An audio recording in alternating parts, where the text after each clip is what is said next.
இன்றே டவுன்லோட் செய்து உங்கள் ஃபேவரட் ஷோக்களை என்ஜாய் பண்ணுங்க. ஹலோ, சொல்லுங்க பாட்டி.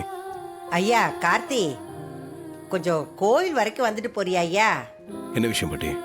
முக்கியமான விஷயம், நேர்ல தான் சொல்லணும். கொஞ்சம் வாய் ஐயா. சரிங்க பாட்டி, நான் வந்துடுறேன். சரியா சரியா.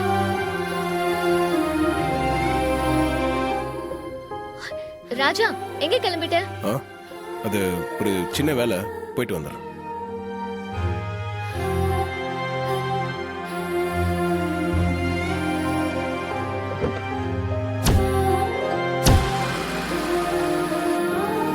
என்கிட்ட ஒரு சின்ன வேலை இருக்குன்னு சொல்லிட்டு ஒருவேளை பாட்டியை பார்க்க போறானோ?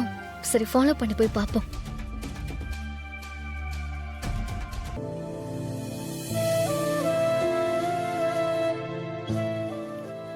பாட்டி.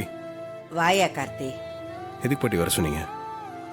நாளைக்கு உன் அத்தை சாமுண்டீஸ்வரியோட அவ அம்மா சிவகாமியோட நினைவு நாள். ஆமாம் பாட்டி, வீட்லயும் அதை பத்தி பேசிட்டு இருந்தாங்க.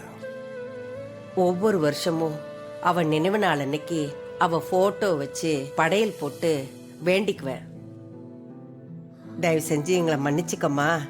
நாங்க எதுவும் வேணும்னு தப்பு பண்ணல. சந்தர்ப்ப சூழ்நிலை உன்னை சந்தேகப்படுற மாதிரி ஆயிடுச்சு. மனசெறிஞ்சு நாங்க எந்த துரோகமும் பண்ணலமான்னு நான் வேண்டிக்குவேன். அவளுக்கு போடுற படையில அப்படியே எடுத்துக்கிட்டு உன் அத்தைக்காரிக்கும் அவ தங்கச்சிக்கும் கொடுக்கணும்னு நினைப்பேன். ஆனா அது இத்தனை வருஷமா நடக்கலப்பா.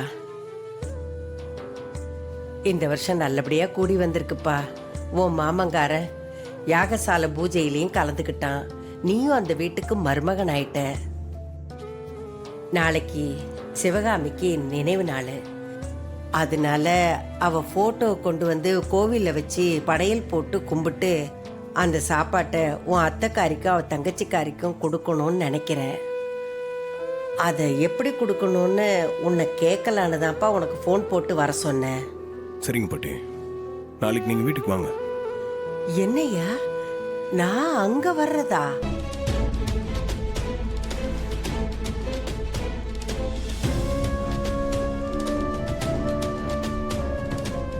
நாளைக்கு நீங்க வாங்க, பாத்துக்கலாம். சரியா. சரிங்க பாட்டி, நான் கிளம்புறேன். ஜாக்கிரதப்பா.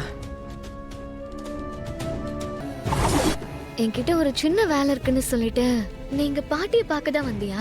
சித்தியும் மாயாவும் சொல்ற மாதிரி நீதான் பாட்டியோட உண்மையான பேரனா? இல்ல கும்பாபிஷேகம் விஷயமா ஏதாவது பேச வந்தியா? இது எப்படியாவது கண்டுபிடிக்கணுமே.